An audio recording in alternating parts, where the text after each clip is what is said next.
Hello and welcome to Starlit Science. Before we dive into today's fascinating journey, take a moment to hit that like button and subscribe to the channel if you haven't already. We've got so many incredible topics ahead, and you won't want to miss any of them. And while you're at it, let me know where you're watching or listening from.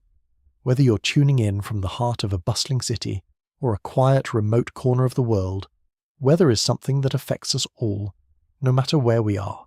Now, imagine the sky above you, no matter where you are on Earth. From the gentle breeze on a calm day to the force of a storm rolling in from miles away, the weather is always shifting and shaping our environment. But how much do we really know about the forces behind these changes? What creates the clouds above us, the winds that sweep across the land, or the rains that come and go? In this video, we're going to unravel the mysteries of weather phenomena, how they form, how they function, and how they are connected to the very forces of our planet. From the delicate dance between solar energy and atmospheric pressure to the mighty storms that can change the course of history, we'll explore it all. So sit back, relax, and let's embark on a journey through the skies, into the world of weather science.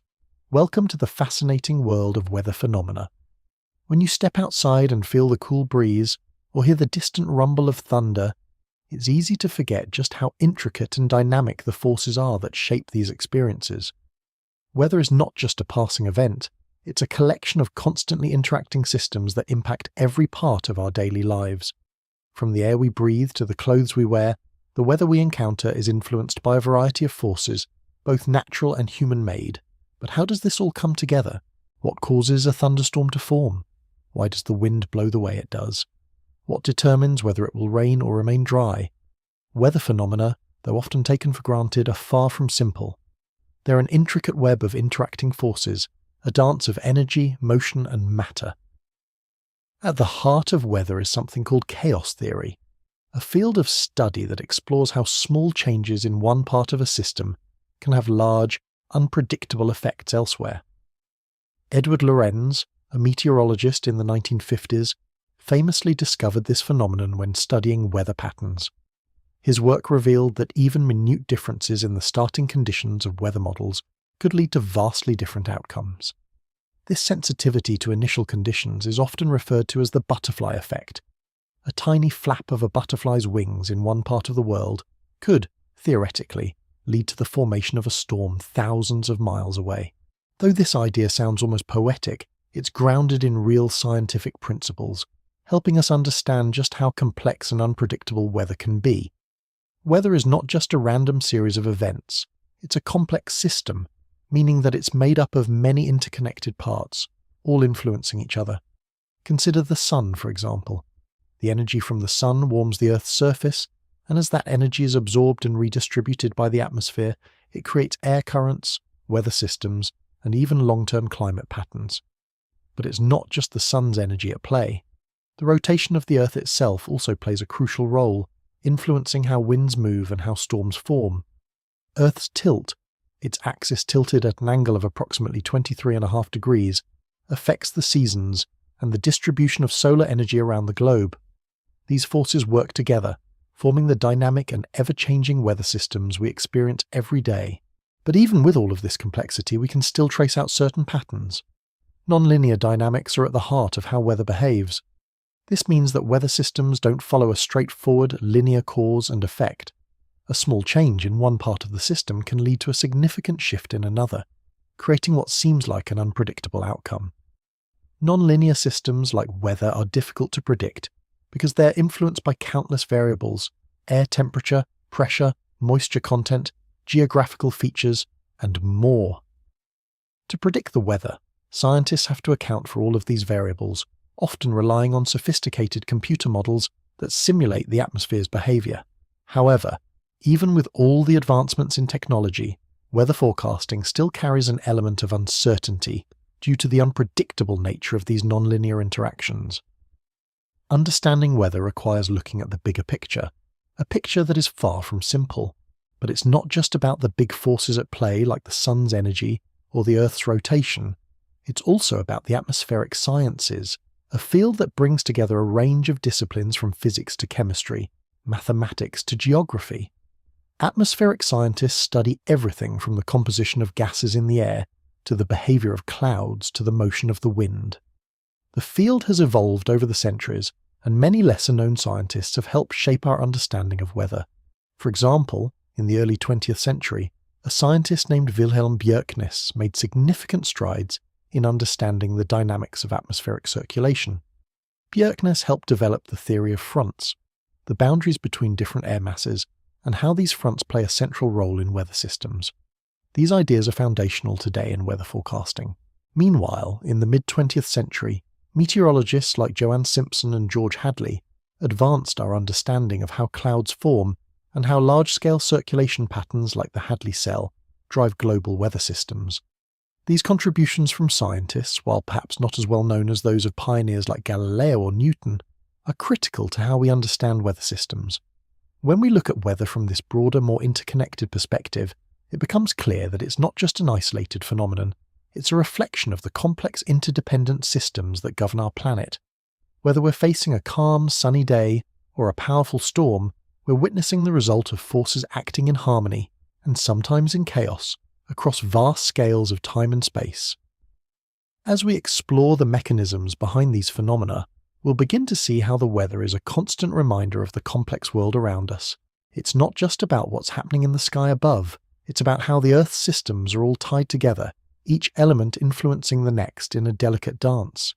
Weather is a story told by the atmosphere, a story of forces large and small, from the quiet movement of air to the explosive power of a hurricane. And with that, we begin our journey into the science of weather, an exploration of the natural world that connects us all, no matter where we are. The Earth's atmosphere is like a giant blanket wrapping our planet and creating the conditions that allow life to thrive. It's a dynamic, ever-changing system that plays a vital role in regulating our climate, supporting weather patterns, and protecting us from harmful radiation from the sun. To truly understand how weather works, we must first take a closer look at the atmosphere itself and its various layers. The atmosphere is made up of several distinct layers, each with its own characteristics and importance. At the lowest level, we have the troposphere, where nearly all of Earth's weather takes place. This layer extends from the surface up to about 8 to 15 kilometers above sea level, depending on where you are on the planet. The troposphere is where we find clouds, rain, wind, and all of the weather events that affect our daily lives. It's also the layer where most of the air we breathe resides, composed mainly of nitrogen, oxygen, and trace gases. Above the troposphere lies the stratosphere, extending from about 15 kilometers to 50 kilometers above Earth's surface. This layer is where the ozone layer resides, a crucial part of the atmosphere that absorbs and scatters ultraviolet radiation from the sun, protecting life on Earth from harmful solar rays. The stratosphere is relatively stable, with warmer air at higher altitudes, and unlike the turbulent troposphere below, it doesn't experience the same weather events. This gives the stratosphere a clear, calm quality, a sharp contrast to the more chaotic lower layers. Next comes the mesosphere, reaching from about 50 kilometers to 80 kilometers above the Earth. This is the layer where meteors typically burn up upon entering the atmosphere, creating the bright streaks of light we know as shooting stars. Temperatures in the mesosphere decrease with altitude, making it the coldest part of the atmosphere. While not as well studied as the layers below it, the mesosphere plays an essential role in the atmospheric processes that influence weather and climate. Beyond the mesosphere is the thermosphere, extending from about 80 kilometers to 500 kilometers.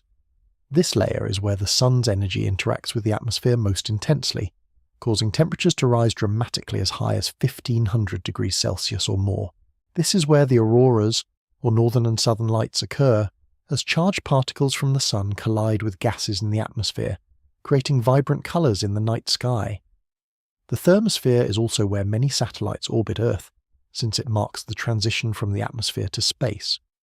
Finally, we have the exosphere, which begins around 500 kilometers and extends outward into space. The exosphere is the outermost layer of the atmosphere, where particles are so far apart that they rarely collide. It's here that Earth's atmosphere gradually fades into the vacuum of space, and it's where many spacecraft travel when they venture beyond Earth. Now that we've taken a look at the layers of the atmosphere, it's important to understand how it came to be the way it is today. The atmosphere in its current form didn't always exist.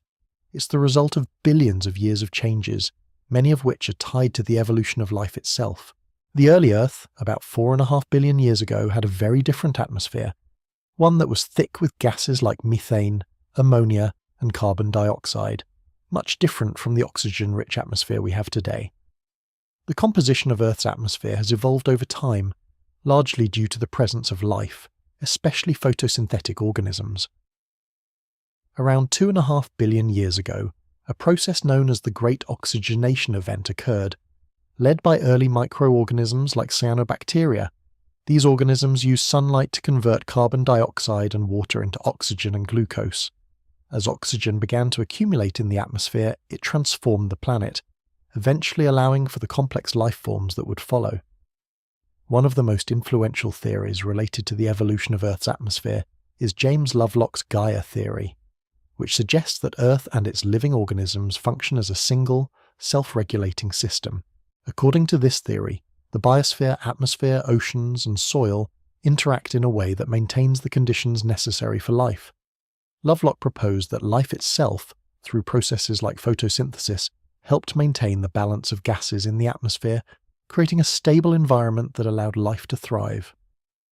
His work has led to a broader understanding of how the Earth's atmosphere and its ecosystems are deeply interconnected, a view that has transformed how scientists think about our planet.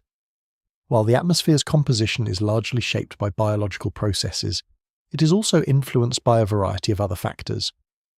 One crucial component of the atmosphere is aerosols, tiny particles or droplets suspended in the air.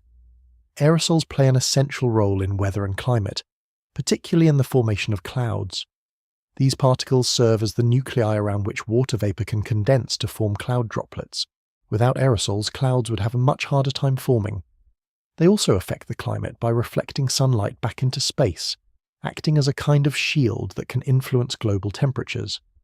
Researchers like Veerabhadran Ramanathan have extensively studied the role of aerosols in climate, showing how they can have both cooling and warming effects depending on their composition and location. As we move deeper into understanding the atmosphere's behavior, we must acknowledge that it is far from a simple static system. The atmosphere is complex, dynamic, and self-organizing, much like the weather systems it creates. The concept of atmospheric dynamics involves studying how air masses move, interact, and influence each other to create the weather we experience. These systems are not linear, they are chaotic. A small change in one part of the atmosphere can ripple outward and cause a large shift in weather patterns, sometimes with little warning. This idea of non-linear dynamics was popularized by scientists like Benoit B. Mandelbrot, who used fractals to describe how natural systems, including the atmosphere, exhibit self-similar patterns at different scales. It's a fascinating reminder that even seemingly small atmospheric changes can lead to significant shifts in the weather. Another crucial aspect of the atmosphere's function is the role of trace gases, gases that exist in the atmosphere in very small amounts, but that have a profound effect on the climate. Carbon dioxide, methane, and nitrous oxide are just a few of the trace gases that contribute to the greenhouse effect, a natural process that warms the Earth's surface. While these gases make up only a small fraction of the atmosphere, they trap heat, keeping our planet warm enough to support life. However, human activities, like burning fossil fuels and deforestation, have increased the concentration of these gases, leading to changes in the climate. Research by scientists like Charles David Keeling, who developed the Keeling curve to measure the rise in atmospheric carbon dioxide levels, has been instrumental in our understanding of how trace gases regulate the climate. The Earth's atmosphere is a constantly evolving, complex system that plays a key role in shaping the planet's weather and climate. It has been influenced by billions of years of changes, driven by both natural processes and the presence of life. Understanding the atmosphere's structure, its evolution, and the interactions that occur within it helps us better grasp the forces that drive the weather we experience every day. From the air we breathe to the clouds that shape our skies, the atmosphere remains a central part of our world, one that continues to surprise and challenge us with its complexity. The sun is the driving force behind nearly every weather system on Earth. Its energy, in the form of solar radiation, warms our planet and sets in motion the processes that create everything from the gentle breeze to the most powerful storms. Without the sun, the Earth would be a cold, lifeless place. But understanding how solar energy shapes weather goes beyond simply appreciating its warmth. It's about how this energy interacts with the atmosphere oceans, and even the Earth's magnetic field to influence everything we experience as weather. Solar radiation travels across vast distances from the Sun to Earth, carrying with it energy that heats the planet's surface. This energy is absorbed by the land, oceans, and atmosphere, and it drives the fundamental processes that form the basis of weather systems. As the Earth absorbs this solar energy, the planet warms unevenly. The equator, where the sun's rays hit directly, receives more energy than the poles, where the rays are more spread out. This temperature difference creates a natural imbalance in the atmosphere, causing air to move from areas of high pressure to areas of low pressure. This movement is what we recognize as wind. Wind, in turn, helps distribute heat around the globe, creating the conditions for various weather events. But solar energy doesn't just heat the Earth's surface, it also affects the Earth's upper atmosphere and interacts with space in ways that we're still trying to fully understand. One such interaction is the phenomena of solar flares and coronal mass ejections, or CMEs, which are bursts of energy and charged particles emitted by the Sun. These explosive events can send vast clouds of charged particles into space, and when these clouds reach Earth, they can have profound effects on both our technology and our weather systems. While the direct influence of solar flares and CMEs on weather on the Earth's surface is still a topic of scientific investigation, their impact on Earth's magnetosphere, the magnetic field that surrounds and protects our planet, is clear. When a CME reaches Earth, it can cause disruptions in the magnetosphere, leading to geomagnetic storms. These storms are typically most visible near the poles, where they cause the vibrant auroras, but they also affect the broader atmosphere. In some cases, strong geomagnetic storms have been linked to disturbances in weather patterns, such as increased cloud cover or disruptions in atmospheric circulation. Beyond the immediate effects of solar flares and CMEs, solar activity might play a more subtle role in weather systems. A theory proposed by Henrik Svensmark, a Danish physicist, suggests that cosmic rays, high-energy particles from outer space, might have an indirect influence on cloud formation. According to Svensmark, solar activity can affect the influx of cosmic rays reaching Earth, which in turn influences cloud formation in the atmosphere. When solar activity is high, the Sun's magnetic field strengthens, acting as a shield to deflect cosmic rays away from the Earth. When solar activity is low, more cosmic rays can reach Earth, potentially promoting cloud formation. This connection between solar activity, cosmic rays, and cloud formation is an exciting area of research, as it may offer an additional layer of understanding for how our climate changes over long periods. As we look at the influence of solar energy over time, it's important to consider the solar cycles. The Sun doesn't shine with the same intensity every day. Instead, it goes through an approximately 11-year cycle of solar activity, during which the number of sunspots, dark patches on the Sun's surface, indicating areas of intense magnetic activity, fluctuates. When the Sun is at the peak of its solar cycle, we experience more sunspots and a higher level of solar activity. During the solar minimum, there are fewer sunspots, and solar activity decreases. This variation in solar activity can influence long-term weather patterns on Earth. While the direct effects on daily weather are not immediately obvious, solar cycles have been linked to longer-term climate trends. During periods of high solar activity, Earth's climate tends to warm slightly, while during periods of low solar activity temperatures can cool. This connection is subtle and influenced by many other factors, but it's part of a broader understanding of how the Sun's behavior can influence Earth's climate over decades and centuries. Scientists like Susan Solomon, an atmospheric chemist, have studied the interactions between the Sun's activity and Earth's climate. Solomon and her colleagues discovered that variations in solar radiation can have an effect on the Earth's ozone layer. When solar activity increases, it can lead to the depletion of ozone in the stratosphere, which in turn affects the amount of ultraviolet radiation that reaches the Earth's surface. This can influence weather patterns, especially in the polar regions where the effects of ozone depletion are more pronounced. Solomon's research has shown how solar cycles can have far-reaching impacts on Earth's climate, contributing to both natural climate variability and longer-term changes. As we explore these intricate relationships between the Sun and Earth, it's clear that solar energy is not just about warming our planet. The Sun's energy interacts with our atmosphere in complex ways, from its influence on the wind and ocean currents to its impact on cloud formation and geomagnetic activity. Solar flares, coronal mass ejections, cosmic rays, and the solar cycle all play a role in shaping the Earth's weather systems, creating a dance between solar energy and the atmosphere that is still not fully understood. While many of the details of these interactions remain the subject of active research, one thing is certain. Without the sun's energy, Earth's weather would not exist. From the warming of the surface to the movement of the air, from the formation of clouds to the driving forces behind ocean currents, solar energy is the ultimate force that drives the dynamic systems that shape our world. Understanding how solar energy influences weather allows us to appreciate the delicate balance that makes life on Earth possible, and how the rhythms of the sun continue to shape the climate patterns that govern our planet. Water is essential to life, and it plays a fundamental role in shaping the weather we experience. The water cycle, which governs the movement of water around the Earth, is a continuous process that ensures our planet remains dynamic and ever-changing. The water cycle consists of 4 main stages: evaporation, condensation, precipitation, and runoff. Together, these stages create the ongoing flow of water from the surface of the Earth to the atmosphere and back again, and they are at the heart of how weather is formed. The first stage of the water cycle is evaporation. When the sun heats the Earth's surface, particularly oceans, rivers, lakes, and other bodies of water, the water begins to evaporate, turning from liquid into water vapor, a gaseous form of water. Evaporation doesn't happen all at once, though. It's influenced by factors like temperature, wind, and humidity. For example, on a hot windy day, evaporation occurs more rapidly. This water vapor then rises into the atmosphere, carried upwards by warm air. Once the water vapor reaches higher altitudes, it cools and undergoes condensation. As the vapor cools, it transforms back into liquid water, forming tiny droplets.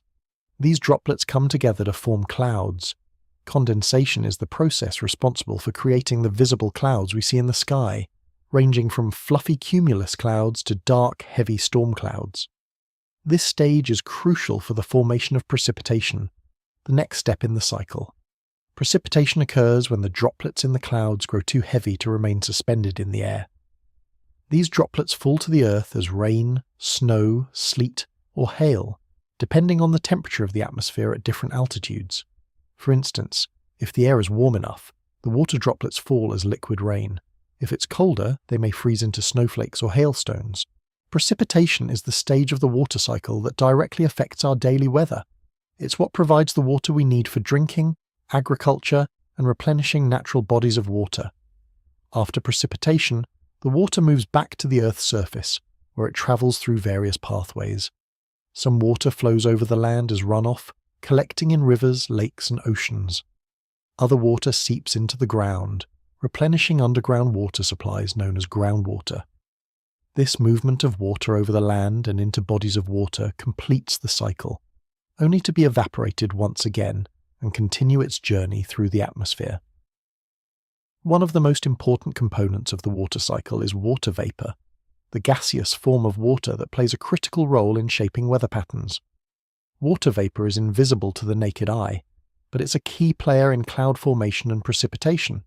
It is also responsible for transporting energy through the atmosphere. As water vapor rises into the atmosphere, it carries heat with it, contributing to the warming of the surrounding air. This process is called latent heat release, and it plays an important role in the development of storms and other weather phenomena. Water vapor is constantly in motion, moving through the atmosphere, gathering in clouds and contributing to the rainfall that feeds the cycle. The movement of water vapor through the atmosphere is not a straightforward process. It's highly nonlinear. This means that the movement and behavior of water vapor can be influenced by complex interactions with other atmospheric elements. For example, when warm, moist air from the ocean meets colder air from the land, the temperature difference can create turbulence, affecting how water vapor condenses and forms clouds. These interactions are influenced by the many variables at play: air temperature, pressure, moisture content, and geographical features, making the behavior of water vapor and clouds far from predictable. This nonlinear behavior is not just limited to cloud formation. Water vapor also plays a role in feedback loops within the climate system. As water vapor is released into the atmosphere, it can amplify changes in temperature, either warming or cooling the Earth. This is where the feedback loop comes into play. When the atmosphere heats up, more water evaporates, adding more moisture to the air. This, in turn, can lead to more cloud formation, which reflects sunlight and cools the Earth, or it can contribute to the growth of storm systems, intensifying the weather. This feedback loop can either stabilize or destabilize the climate, depending on the circumstances.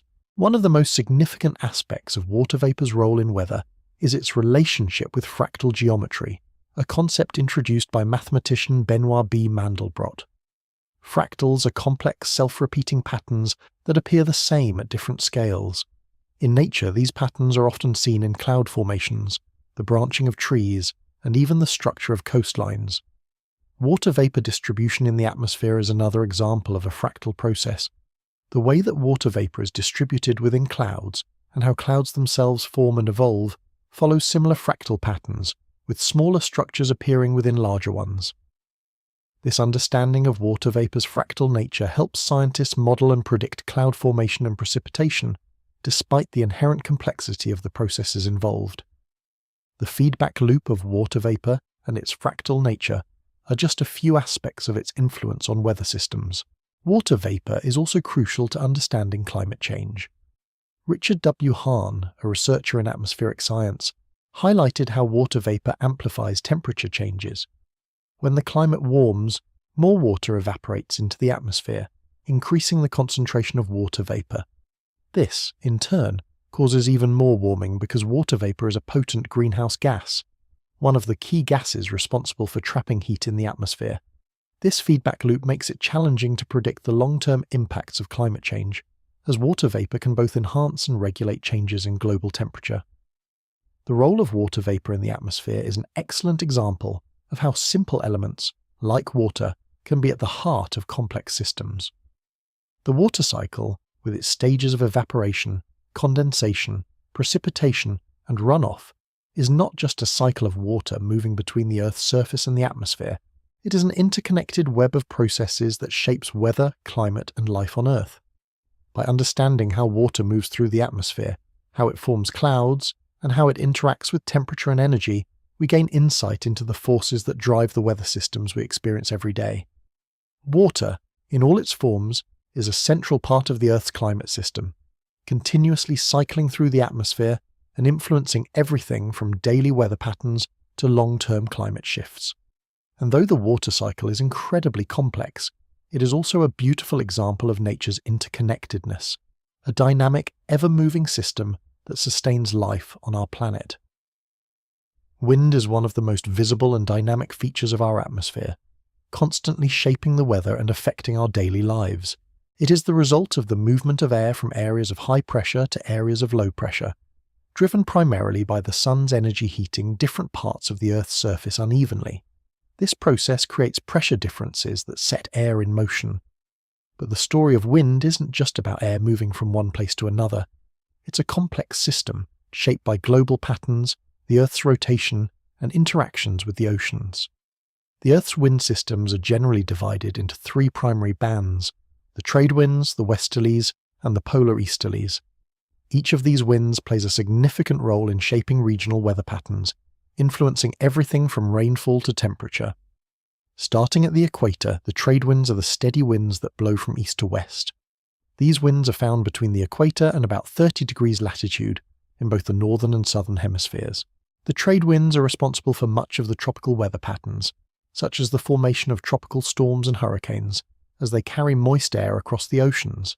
Their steady flow helps distribute heat and moisture across the planet, playing a crucial role in regulating the Earth's temperature. In the middle latitudes, between 30 and 60 degrees latitude, we encounter the westerlies, winds that blow from the west to the east. The westerlies are crucial for shaping the weather in temperate regions and are often responsible for bringing wet weather to many parts of the world, such as in the United States and Europe. These winds are more variable than the trade winds, and their strength and direction can change, influencing weather patterns in ways that can lead to storms, periods of rain, and shifting weather fronts. Finally, at the poles, the polar easterlies blow from east to west. These winds are found near the North and South poles and are generally weaker than the other two systems. They play a critical role in the formation of cold, dry conditions in polar regions and help maintain the pressure differences that drive the larger-scale wind patterns. One of the most important factors influencing the direction and strength of these wind systems is the Coriolis effect. As the Earth rotates, It causes moving air to be deflected to the right in the northern hemisphere and to the left in the southern hemisphere. This deflection is caused by the rotation of the Earth beneath the moving air masses and is more pronounced at higher latitudes, near the poles. The Coriolis effect helps explain why winds blow in specific patterns and why weather systems rotate in the way they do. For example, the rotation of the Earth is responsible for the counterclockwise rotation of hurricanes in the northern hemisphere and the clockwise rotation in the southern hemisphere. The influence of the Earth's rotation on wind patterns is not just a matter of deflection, it also leads to the creation of large rotating air systems. This brings us to George Hadley, the British scientist whose work in the 18th century helped explain the basics of atmospheric circulation. Hadley proposed the idea of the Hadley cell, a large-scale pattern of wind circulation that helps transfer heat from the equator to the poles. In the Hadley cell, warm air rises near the equator, moves toward the poles, cools, and then sinks back down toward the surface. This process creates the steady trade winds near the equator and is a fundamental component of Earth's climate system. Hadley's work laid the foundation for understanding the broader circulation patterns in the atmosphere, but it also highlighted the complexity of wind systems. The wind patterns in the atmosphere are not simple. They are influenced by nonlinear dynamics, meaning that small changes in one part of the system can lead to large-scale shifts in weather. This chaotic behavior is part of what makes weather so challenging to predict. The movement of air as it interacts with temperature, pressure, and humidity can create complex weather patterns that are difficult to model precisely. As the wind systems move, they interact with other atmospheric features such as jet streams. These fast-moving rivers of air occur high in the atmosphere, typically around the tropopause, where the troposphere meets the stratosphere. Jet streams flow from west to east, and they are powerful winds that can influence the movement of weather systems, including storms. These streams are not uniform and can have areas of intense speed or turbulence, making them an important factor in weather forecasting. The role of Carl Gustav Rossby, a Swedish meteorologist, in studying atmospheric circulation and jet streams is also crucial. Rossby's research helped explain how jet streams form and how their movements influence weather systems.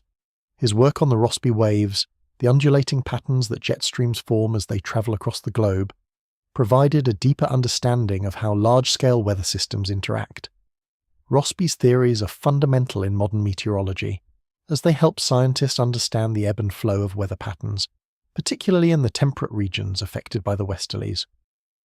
Wind systems don't act alone. They are deeply intertwined with the oceans, and the interactions between wind and ocean currents are key to shaping regional climates. Winds help drive ocean currents, which in turn affect the distribution of heat and moisture across the planet. For example, the Gulf Stream, a powerful warm ocean current that flows from the Gulf of Mexico toward the North Atlantic, is influenced by the westerlies and trade winds. The Gulf Stream carries warm water from the tropics to higher latitudes, which warms the atmosphere and affects the climate of nearby land masses, particularly in Europe. Without the wind systems driving ocean currents like the Gulf Stream, the climate of regions like Northern Europe would be much colder than it is today. The interplay between wind and ocean currents also plays a central role in the phenomenon known as El Niño, a periodic climate event that occurs when the trade winds weaken or reverse, causing a disruption in the normal ocean circulation in the Pacific. This shift leads to warmer than usual sea surface temperatures and can result in extreme weather patterns, including droughts, floods, and changes in storm activity. The interaction between winds and ocean currents is thus a dynamic, feedback-driven system that can have significant impacts on global weather patterns. Understanding wind systems requires looking at how air moves across the globe in large-scale patterns and how these patterns interact with other factors, such as temperature, pressure, and the oceans.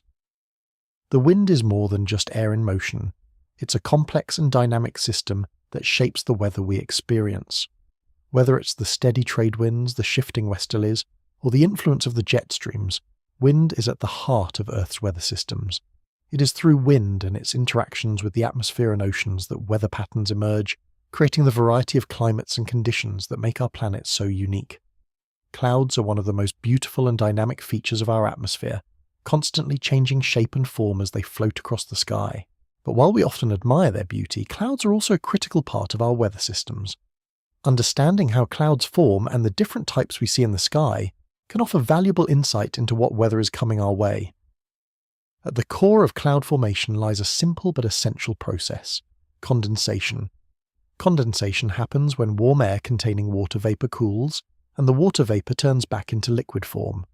Think of a cold drink on a hot day. Condensation occurs on the outside of the glass as the warm, moist air around it cools and releases tiny droplets of water. The same basic process happens in the atmosphere. As warm, moist air rises, it expands and cools.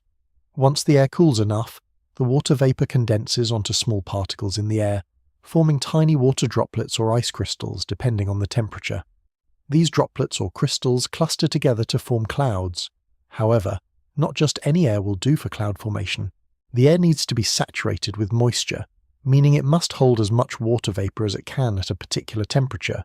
If the air is not saturated, the water vapor will remain in the gas phase, and clouds won't form. This is why we see clouds more often in areas of high humidity, where there is more moisture in the air, and during times of rapid cooling, like when warm air rises rapidly due to convection, or when a weather front passes through. Clouds are not just random accumulations of water droplets in the sky. There are different types of clouds, each with distinct characteristics and a unique role in weather prediction. For instance, cumulus clouds are the puffy white clouds often seen on a bright sunny day. These clouds form when warm air rises, cools, and condenses. Cumulus clouds are typically associated with fair weather, but they can grow into larger storm clouds, called cumulonimbus clouds, which are capable of producing thunderstorms, lightning, and heavy rain.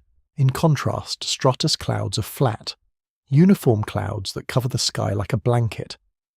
These clouds form when the air is stable and moisture is evenly distributed, leading to widespread cloud cover.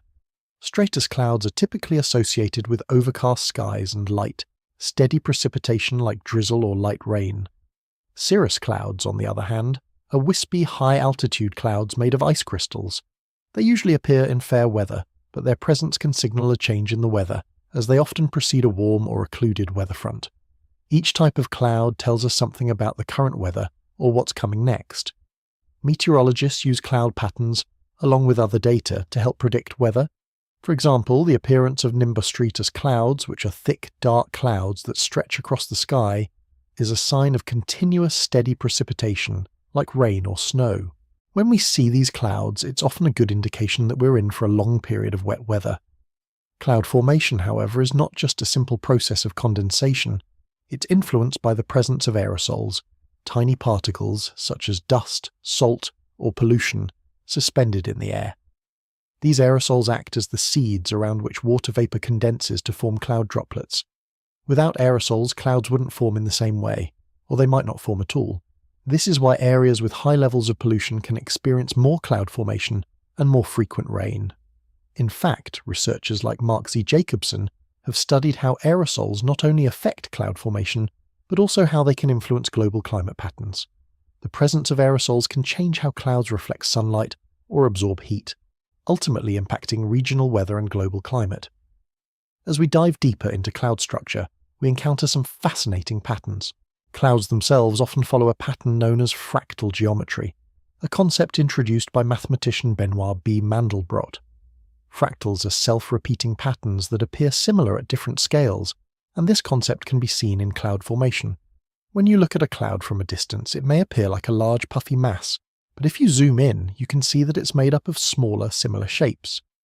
These repeating patterns, from the smallest droplets to the largest cloud formations, are what give clouds their characteristic texture.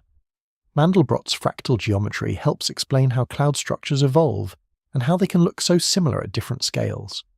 This fractal nature isn't just a visual pattern, it also reflects the chaotic dynamic processes that drive weather. Clouds are constantly changing in response to shifts in temperature, pressure, and moisture. The way clouds grow and change shape is not a simple linear process. Instead, it's non-linear, meaning that small changes in one part of the atmosphere can cause large, sometimes unexpected changes in cloud formation. This is part of what makes weather so unpredictable and fascinating. Clouds, like the atmosphere itself, are constantly evolving in response to a complex set of influences. Another critical function of clouds is their role in climate regulation. Clouds have a significant impact on Earth's energy balance. They reflect sunlight, cooling the planet, and they also trap heat from the Earth's surface, warming it. This process is known as the greenhouse effect, and clouds play a key part in regulating the Earth's temperature. For example, thick clouds, like nimbostratus, reflect sunlight, reducing the amount of solar radiation that reaches the surface, while thin, high-altitude clouds like cirrus can trap heat. Understanding how clouds interact with sunlight and heat is crucial to understanding how the Earth's climate works. In the early 19th century, Luke Howard, an English pharmacist and meteorologist, helped lay the foundation for how we classify clouds today. He introduced a system for naming clouds based on their appearance and the weather they were associated with. His work in cloud classification was groundbreaking at the time and continues to be used in meteorology today. Howard's system not only helped categorize clouds, but also advanced our understanding of how clouds influence weather patterns. Clouds, in all their complexity, are not just beautiful formations in the sky. They are an essential part of the Earth's weather systems. From their formation through condensation to their role in regulating climate, clouds are constantly shaping our weather and climate. They serve as an indicator of what's to come, whether it's a bright sunny day or the onset of a storm. Understanding how clouds form, how they interact with the atmosphere, and how they affect the climate helps us predict the weather and appreciate the dynamic processes that make our planet so unique. Precipitation is one of the most familiar aspects of weather, shaping our days in the form of rain, snow, sleet, and hail. It's the process that takes water from the atmosphere and delivers it back to Earth's surface, replenishing lakes, rivers, and groundwater supplies. But precipitation is not a simple process. It's a complex interaction of temperature, moisture, and atmospheric conditions that can vary greatly depending on location, time of year, and even global climate patterns. At the heart of precipitation lies the process of condensation. As we've seen, clouds form when warm, moist air rises and cools, causing water vapor to condense into tiny droplets or ice crystals. Once these droplets or crystals gather in sufficient quantity, they will fall to the ground as precipitation. The exact form of precipitation, whether it's rain, snow, sleet, or hail, depends largely on the temperature in the atmosphere as the water falls toward the Earth's surface. If the air remains warm enough, the water will stay in liquid form and we experience rain. If the air is cold enough, the water will freeze, forming snow or hail. The process begins when clouds reach a certain point in their development. As clouds form, the tiny water droplets they contain combine to form larger droplets. Once these droplets become too heavy for the air to support, they begin to fall. If the temperature is above freezing, they'll fall as rain, the most common form of precipitation. Rain can vary in intensity, from light drizzle to heavy downpours, depending on the amount of moisture in the air and the dynamics of the weather system that's causing the precipitation. However, when temperatures are below freezing, the process of precipitation becomes more complex. If the temperature is cold enough in the upper atmosphere, water can freeze into snowflakes. Snow forms when water vapor freezes into ice crystals, which then clump together to form snowflakes. Snowflakes are unique in their structure, often exhibiting six-fold symmetry as they grow. When these snowflakes fall to the ground, they can accumulate and create a blanket of snow, which has a profound impact on the environment, influencing everything from temperature to water supply. In some cases, sleet or freezing rain can occur. These forms of precipitation happen when snowflakes melt into liquid rain as they pass through a layer of warmer air, only to refreeze once they encounter a colder layer closer to the ground. This creates small, hard pellets of ice, sleet, or a sheet of ice on surfaces known as freezing rain. These forms of precipitation can be particularly hazardous, causing slippery roads and dangerous conditions for travel. Finally, there's hail, which forms during severe thunderstorms. Hailstones are formed when updrafts in strong storms carry water droplets high into the colder regions of the cloud.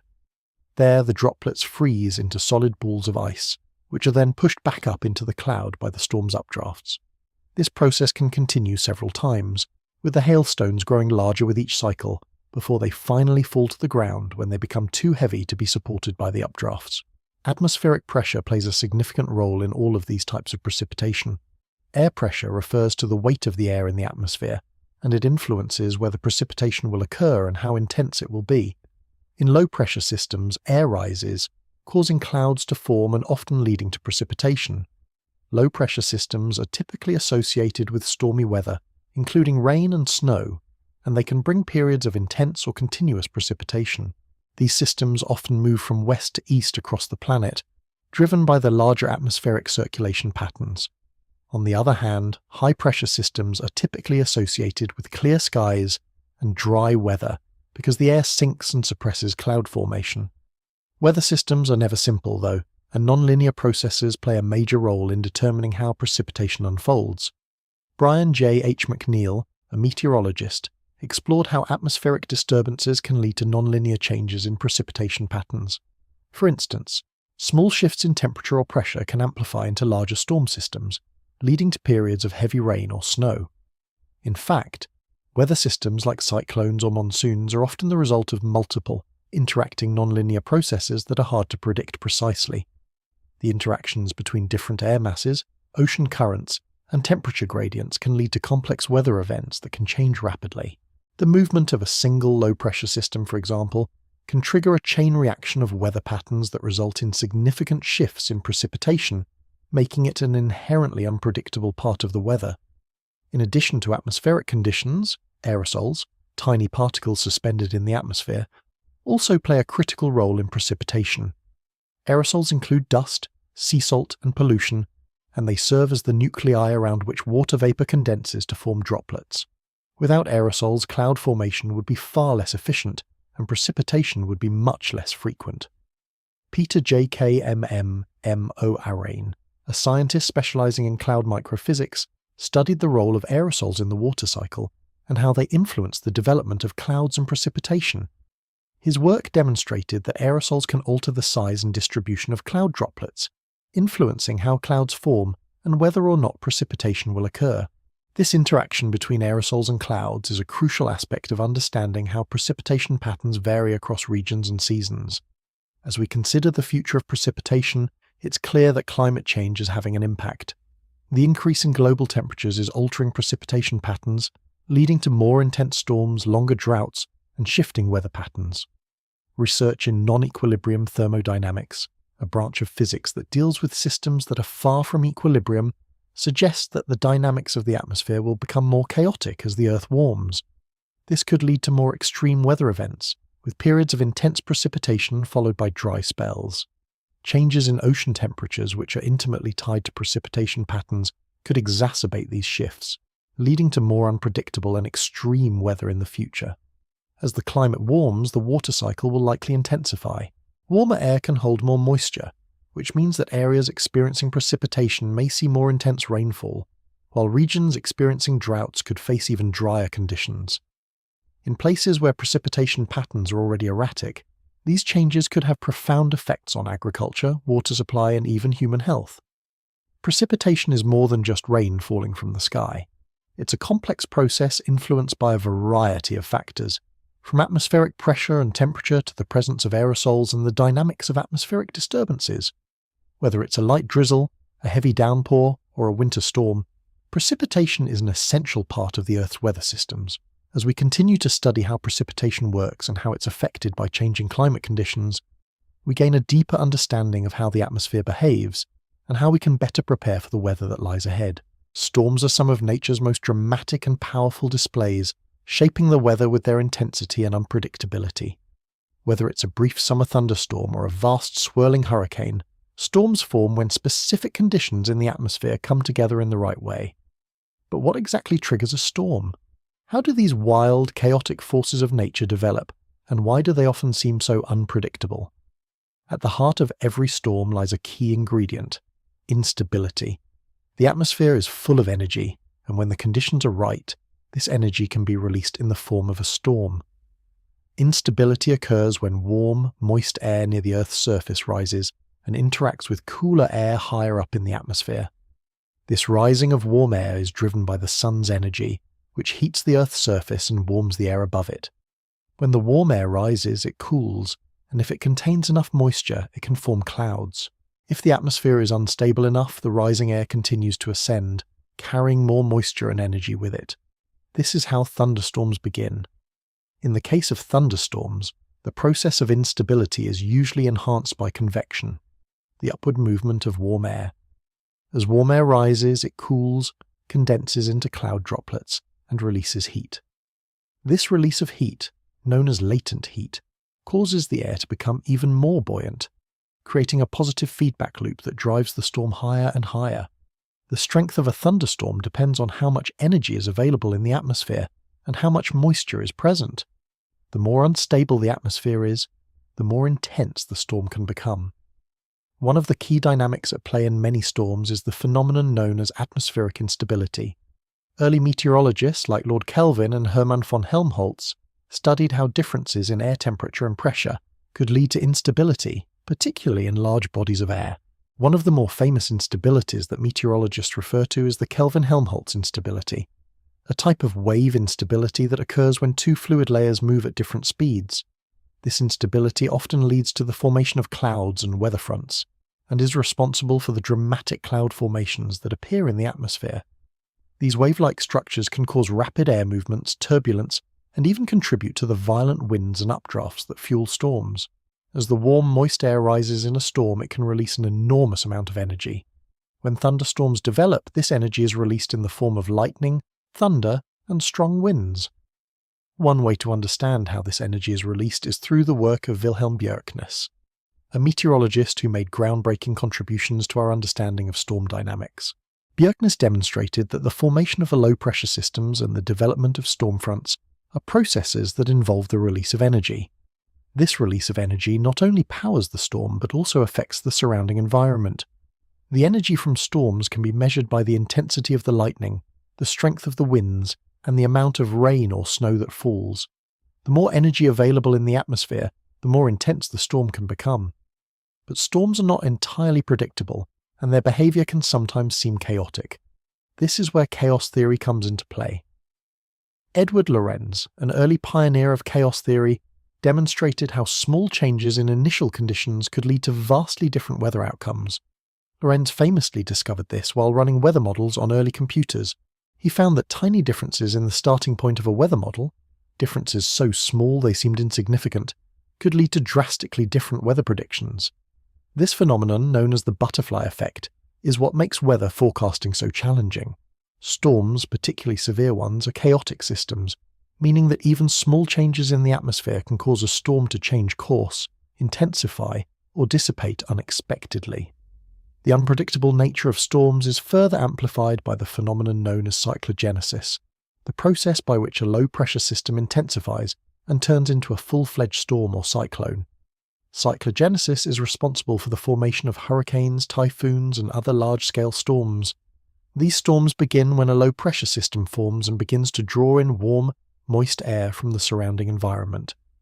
As the system rotates, the pressure continues to drop, causing more air to be drawn in. The rising warm air cools, condenses, and releases latent heat, further intensifying the storm. This process continues, sometimes for days or even weeks, until the storm grows large enough to be considered a hurricane or typhoon. The work of modern meteorologists has greatly expanded our understanding of cyclogenesis. Scientists now use advanced weather models, satellite imagery, and computer simulations to track and predict the development of storms. However, despite these advancements, cyclogenesis is still a highly complex process with many variables. Even small changes in wind patterns, ocean temperatures, or atmospheric pressure can alter the course of a developing storm, making predictions challenging. One of the most interesting aspects of storm formation is how it's influenced by the Earth's atmospheric circulation. The movement of air around the planet creates large-scale patterns that influence how storms develop and move. For example, in the tropics, the Coriolis effect, caused by the rotation of the Earth, causes winds to spiral around low-pressure systems, leading to the formation of hurricanes. In other regions, the movement of jet streams and the position of weather fronts can push storms into new areas. Understanding how these large-scale forces interact is essential for understanding storm behavior and predicting their impacts. Another important factor in storm development is ocean temperatures. Warm ocean waters provide the energy that fuels tropical storms and hurricanes. When the surface temperature of the ocean rises above about 26 degrees Celsius, it provides the necessary heat and moisture for storm formation. This is why hurricanes are most common in tropical regions, where the ocean temperatures are warmest. Changes in sea surface temperatures, driven by climate change or natural variability, can influence how often and how intense these storms become. Researchers are particularly focused on understanding how warmer oceans might be altering storm patterns, as a changing climate is expected to lead to more intense and frequent storms in the future. The energy released during storms is immense, and it has profound effects on the environment. Storms help regulate temperature, redistribute moisture, and influence atmospheric conditions across vast regions. They also play a crucial role in the water cycle, as they bring rain, snow, and other forms of precipitation to areas in need of moisture. But while storms are vital to the planet's systems, they also pose significant risks. Their destructive power can cause widespread damage, flooding, and loss of life. This is why understanding how storms form, how they behave, and how they interact with the atmosphere is so important. Storms, in their unpredictable, chaotic beauty, remind us of the immense power of nature and the complex systems that drive the weather. Tornadoes and hurricanes are two of the most extreme and destructive types of weather phenomena, each formed by a unique set of atmospheric conditions. These storms can cause massive damage, reshape landscapes, and impact entire ecosystems. Despite their differences, both tornadoes and hurricanes share some common underlying principles of atmospheric science. They are powerful examples of nature's capacity to release vast amounts of energy, and understanding their formation, behavior, and impact can help us prepare for and respond to these extreme weather events. Tornadoes are often considered one of the most intense weather phenomena on Earth. They are violent, rotating columns of air that extend from a thunderstorm cloud to the ground, and their formation is tied to a combination of wind shear and atmospheric instability. Wind shear occurs when winds at different altitudes blow at different speeds or directions. In a typical thunderstorm, warm air rises from the Earth's surface, and this rising air is often accompanied by cooler, denser air at higher altitudes. When wind shear is strong, the wind direction and speed change rapidly with height, creating a rotating horizontal column of air. If this column of air tilts upward into the updraft of a thunderstorm, it can begin to spin more intensely and form a tornado. At the same time, atmospheric instability is a critical factor in tornado formation. Instability refers to the condition in which warm, moist air at the Earth's surface rises rapidly into cooler air higher in the atmosphere. This rising air causes the storm to grow and intensify, drawing more energy into the system. When the combination of wind shear and instability is present, it can lead to the development of a rotating updraft, or mesocyclone, within the thunderstorm. The mesocyclone is the precursor to tornado formation. As the updraft continues to strengthen, a tornado can develop, extending from the storm cloud down to the ground. The amount of moisture, temperature differences, and wind shear all influence the strength and size of the tornado. While tornadoes are typically small in scale, hurricanes are large, sprawling storms that can span hundreds of miles and last for days. Hurricanes are born over warm ocean waters, typically in tropical regions where the sea surface temperature exceeds about 26 degrees Celsius. The warm water acts as the fuel for the storm, providing the energy needed to drive the storm's growth. When warm, moist air rises from the ocean surface, it begins to cool and condense, releasing latent heat into the atmosphere. This heat release intensifies the storm, causing the air to rise even more rapidly, which lowers the pressure at the surface and draws in more moist air from the surrounding area. This process, known as latent heat release, is crucial to the development of hurricanes, as it adds significant energy to the system, allowing it to grow in size and strength. As the warm air rises, it also begins to rotate due to the Coriolis effect, a result of Earth's rotation. The Coriolis effect causes moving air to be deflected to the right in the northern hemisphere and to the left in the southern hemisphere. This deflection gives hurricanes their characteristic spin, with winds moving counterclockwise in the northern hemisphere and clockwise in the southern hemisphere. The Coriolis effect is essential for the formation of cyclonic systems like hurricanes.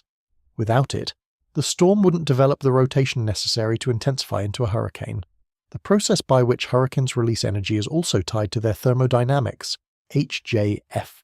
Polar, a researcher in atmospheric thermodynamics, explored how the heat and moisture transferred from the ocean to the atmosphere fuels the storm's growth. As warm, moist air rises and cools, it releases energy, which further accelerates the storm's updrafts and deepens the low-pressure system at the storm's core. This creates an even greater pressure difference between the storm's center and the surrounding areas, drawing in more air and amplifying the intensity of the hurricane. The stronger the pressure difference, the more intense the storm becomes. Hurricanes are thus driven by a continuous loop of energy, transfer from the ocean surface into the atmosphere, where it drives the system's growth. While the mechanics of tornadoes and hurricanes might seem quite different, they are both governed by the principles of chaos theory. In the case of tornadoes, a small disturbance in wind patterns can lead to dramatic changes in the storm's behavior. Similarly, hurricanes are chaotic systems, where tiny changes in one part of the atmosphere can trigger large-scale changes. The work of Edward Lorenz, a pioneer in chaos theory, showed how small variations in atmospheric conditions could lead to vastly different weather outcomes. This unpredictability is what makes extreme weather events like tornadoes and hurricanes so difficult to predict. Meteorologists can track storms and model their paths, but even small shifts in atmospheric conditions can dramatically alter their intensity or direction. Chaos theory is what makes these storms feel unpredictable, despite advances in weather forecasting. The formation of low-pressure systems, or cyclogenesis, is the starting point for both tornadoes and hurricanes. Cyclogenesis occurs when an area of low pressure forms in the atmosphere, drawing in air from surrounding areas. In the case of hurricanes, cyclogenesis happens over warm ocean waters, where the temperature difference between the surface and the upper atmosphere is sufficient to drive the storm's growth. Cyclogenesis is also a crucial part of tornado formation, though tornadoes typically form within large organized thunderstorms rather than as a standalone low-pressure system. The process by which these storms develop is influenced by the temperature, moisture content, and wind patterns in the surrounding atmosphere, creating the conditions for both tornadoes and hurricanes to form. The global impact of extreme weather events like tornadoes and hurricanes is vast. Tornadoes, though smaller in scale, can cause localized destruction, particularly in tornado-prone regions like the United States Tornado Alley. These storms can destroy buildings, uproot trees, and cause widespread power outages. In contrast, hurricanes have a broader impact, affecting entire regions and even countries. A single hurricane can bring massive rainfall, high winds, and storm surges that cause flooding, destruction, and loss of life. The devastation caused by hurricanes is often compounded by the storm's size and duration, as well as its ability to impact both coastal and inland areas. The effects of extreme weather events on ecosystems are also significant. For example, hurricanes can uproot trees, damage coral reefs, and disrupt marine ecosystems. Tornadoes, while more localized, can also disrupt wildlife habitats and alter the landscape. Both tornadoes and hurricanes are examples of nature's immense power, and they remind us of the incredible energy contained within the atmosphere. Understanding the science behind these storms, how they form, how they release energy, and how they are influenced by chaotic systems, helps us appreciate the complexity of the weather. While we can't predict exactly when or where a tornado or hurricane will strike, advancements in meteorology have allowed us to better understand these extreme weather events and develop ways to prepare for and respond to them. The work of scientists like Wilhelm Bjerknes, Edward Lorenz, and H.J.F. Polar has paved the way for our understanding of storm dynamics, and as our technology improves, so too will our ability to predict, study, and mitigate the effects of these powerful storms. Wind is not just a gentle breeze on a summer day, it's a powerful force that shapes weather systems across the globe. The winds that blow across the Earth are part of larger organized systems that play a crucial role in regulating temperature, distributing moisture, and influencing weather patterns. Understanding the major wind systems and their global impact can help us appreciate the intricacies of weather and the interconnectedness of Earth's climate system. At a global scale, the winds are divided into three main bands: the trade winds, the westerlies, and the polar easterlies. These systems are driven primarily by the sun's heat and the rotation of the Earth, and they form part of the global circulation of the atmosphere. Starting at the equator, we have the trade winds, which blow from east to west. These winds are found between the equator and about 30 degrees latitude in both the northern and southern hemispheres. They are steady and reliable, blowing from the high-pressure areas near 30 degrees latitude toward the low-pressure areas of the equator. The trade winds are crucial for tropical weather systems, as they transport warm, moist air from the ocean, fueling storms and driving the formation of tropical storms and hurricanes. In the absence of the trade winds, the tropical regions would experience much less moisture, and the pattern of rainfall would be disrupted, leading to drier conditions in places like the Caribbean, Southeast Asia, and the Pacific Islands. Moving farther north and south, we encounter the westerlies, which blow from the west to the east. The westerlies are found between 30 and 60 degrees latitude in both hemispheres, and they are responsible for much of the weather in temperate regions. These winds bring mild, moist air from the oceans toward the land, often resulting in rainy weather in areas like the Pacific Northwest of the United States and Northern Europe. The westerlies are particularly important for shaping the weather systems in these regions, and are also a driving force behind the movement of mid-latitude cyclones, storm systems that bring varied weather to much of the world's landmasses. Finally, at the poles, the polar easterlies blow from east to west. These winds are found at high latitudes, near the north and south poles, and are weaker than the trade winds and westerlies. The polar easterlies are primarily responsible for the cold, dry conditions that dominate the polar regions. These winds contribute to the formation of cold, dense air masses that create the conditions for polar vortexes and other extreme weather events in the Arctic and Antarctic regions. One of the most important forces that shapes the direction and intensity of these winds is the Coriolis effect, a result of Earth's rotation. The Coriolis effect causes moving air to be deflected to the right in the northern hemisphere and to the left in the southern hemisphere. This deflection is responsible for the rotation of large storm systems, such as hurricanes and cyclones, and is what gives these systems their characteristic counterclockwise rotation in the northern hemisphere and clockwise rotation in the southern hemisphere. The Coriolis effect also influences the direction of the trade winds, westerlies, and polar easterlies, contributing to the overall circulation of the atmosphere. The Coriolis effect, however, is just one part of a larger system of wind dynamics that impacts weather systems. Another important factor is the geostrophic wind, which is a type of wind that occurs when the pressure gradient force, the force that moves air from high to low pressure, is balanced by the Coriolis effect. The geostrophic wind flows parallel to isobars, or lines of equal pressure, and is crucial in shaping large-scale weather systems.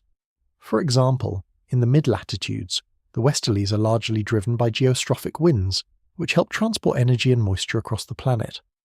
The study of Carl Gustaf Rossby, a Swedish meteorologist, contributed greatly to our understanding of geostrophic winds and their impact on weather systems. Rossby discovered that the westerlies are not uniform but are instead influenced by Rossby waves, large undulating patterns that form in the atmosphere as a result of the Earth's rotation. These waves help explain how air circulates in the mid-latitudes, contributing to the movement of storm systems and the development of weather patterns across large regions. As the world's climate continues to change, so too do the patterns of wind circulation. Climate change is altering the distribution of energy across the planet, which in turn affects wind patterns. As global temperatures rise, the difference between the poles and the equator, the primary driver of wind, has begun to shrink.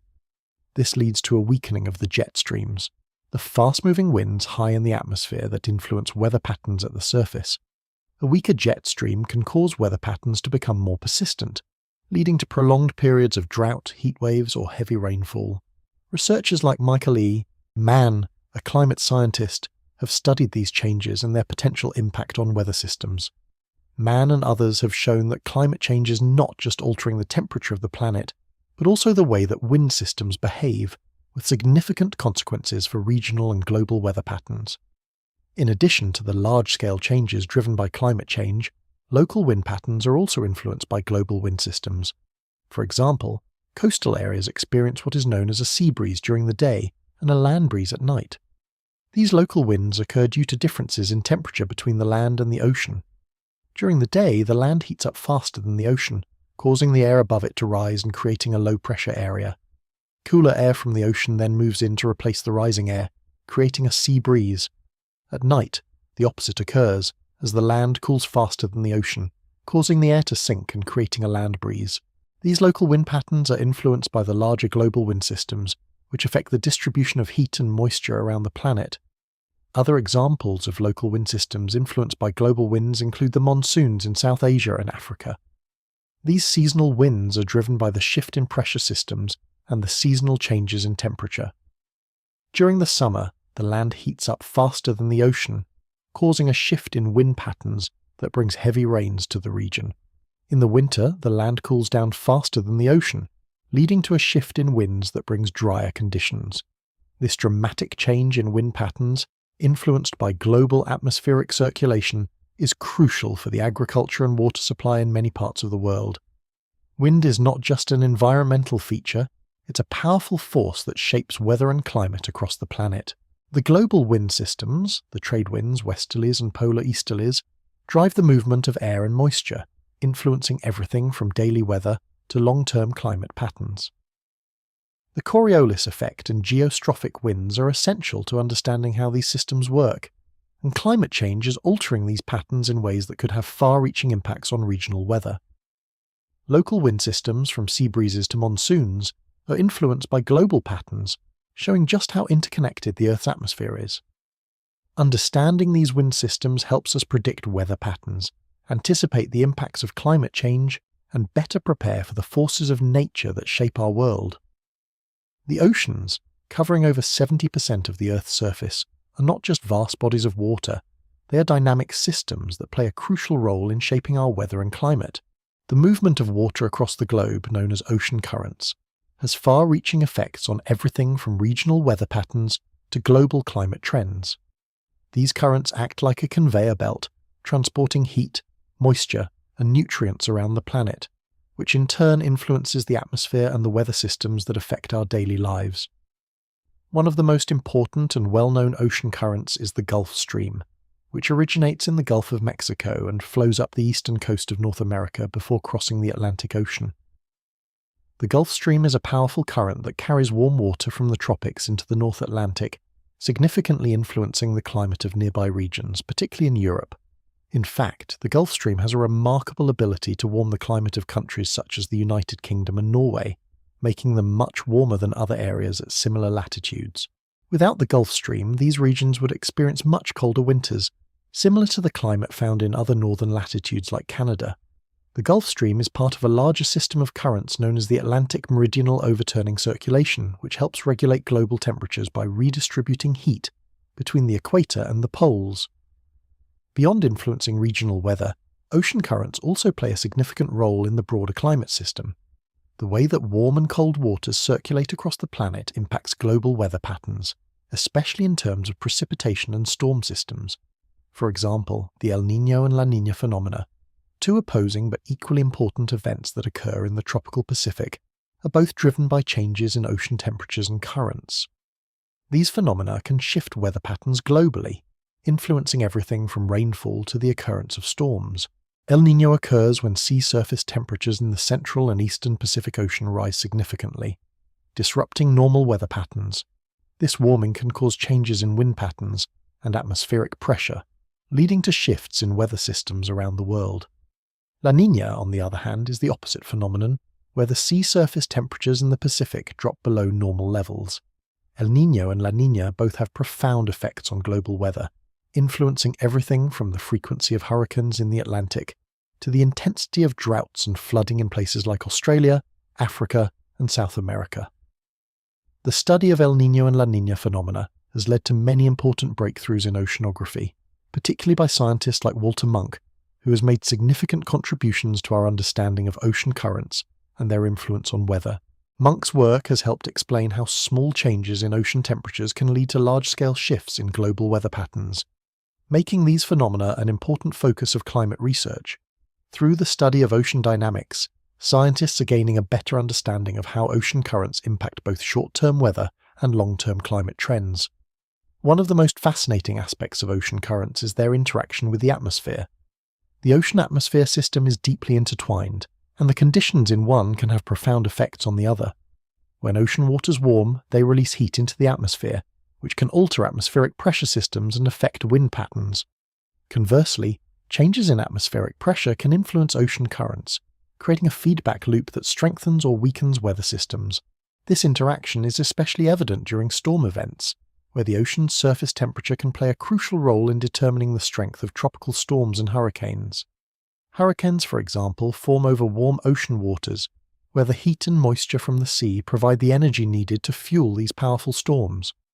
When warm, moist air rises from the ocean surface, it cools and condenses, releasing latent heat into the atmosphere. This heat accelerates the storm's growth, causing the low-pressure system at the center of the storm to deepen and draw in even more warm air. As the storm strengthens, it continues to draw energy from the ocean, intensifying as it moves across the sea. The strength and duration of hurricanes are thus directly tied to the temperature of the ocean's surface. Warmer oceans mean more energy for these storms, making them stronger and more destructive.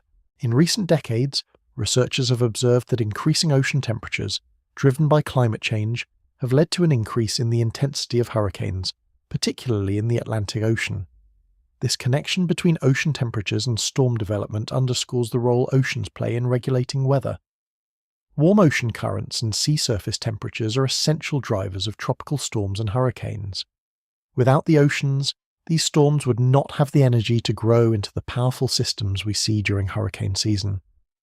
Additionally, ocean currents help redistribute the heat generated by these storms, moving it from one region to another and helping to regulate temperatures across the globe. Looking ahead, oceanography is an area of research that holds tremendous potential for improving our understanding of weather and climate. As we continue to study the interactions between oceans and the atmosphere, scientists are developing more sophisticated tools to predict the behavior of ocean currents, the formation of storms, and the effects of climate change on both.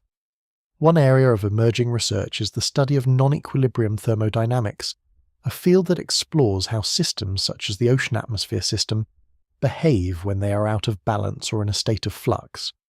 This research is crucial for understanding the impacts of climate change, as rising global temperatures are altering ocean currents and changing the dynamics of weather systems.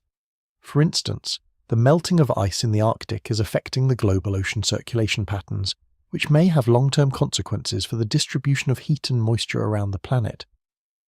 As the ice melts, it introduces more fresh water into the oceans, disrupting the salinity and density of the water. This could weaken the Gulf Stream and other currents, leading to changes in the global climate, including shifts in rainfall patterns, more extreme weather events, and disruptions to ecosystems that depend on stable ocean currents. The future of ocean weather research is incredibly exciting, with new technologies such as satellite-based ocean observation systems providing real-time data on sea surface temperatures, currents, and other important factors.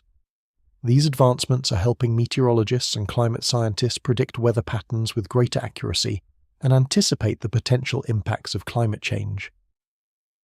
By understanding how oceans interact with the atmosphere, we can better predict the development of storms, the likelihood of extreme weather events, and even how to mitigate the effects of a changing climate.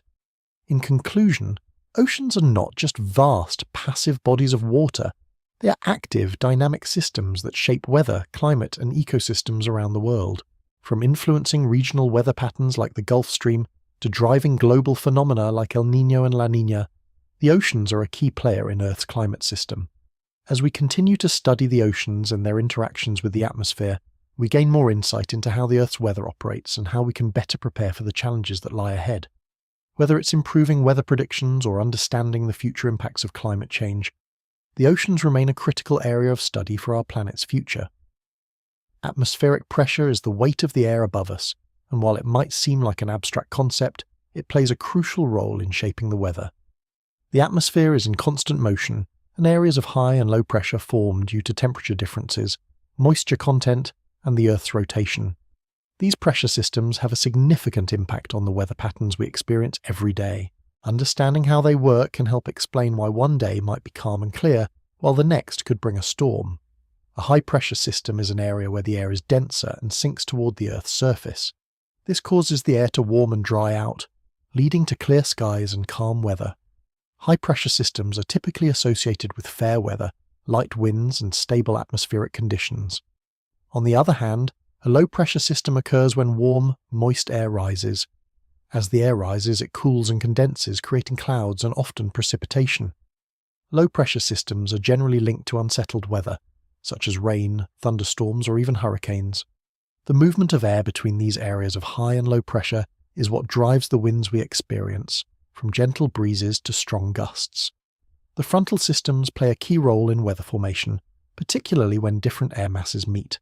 A cold front occurs when cold, dense air moves into an area of warmer air. As the cold air pushes under the warm air, it forces the warm air to rise rapidly. This rising air cools and condenses, leading to the formation of clouds and often resulting in precipitation, such as rain or snow. The rapid rise of warm air over cold air can also cause the development of thunderstorms, especially if there is enough moisture in the atmosphere.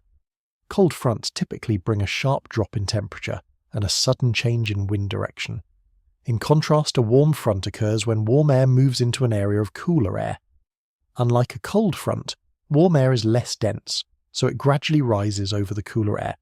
The result is usually a gentler shift in weather, with clouds forming in the atmosphere as the warm air cools and condenses. Warm fronts are typically associated with gradual, steady precipitation, such as light rain or snow, and a more gradual rise in temperature.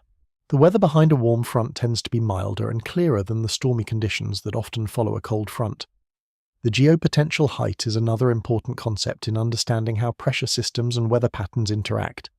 It refers to the height at which a particular pressure level occurs in the atmosphere. The higher the geopotential height, the higher the pressure at that level, which typically corresponds to clear skies and stable weather. Conversely, lower geopotential heights are associated with areas of lower pressure, where storms tend to develop. Meteorologists use geopotential height maps to track the movement of pressure systems and predict weather changes. These maps help to visualize how the pressure is distributed in the atmosphere and how air flows between high and low pressure areas.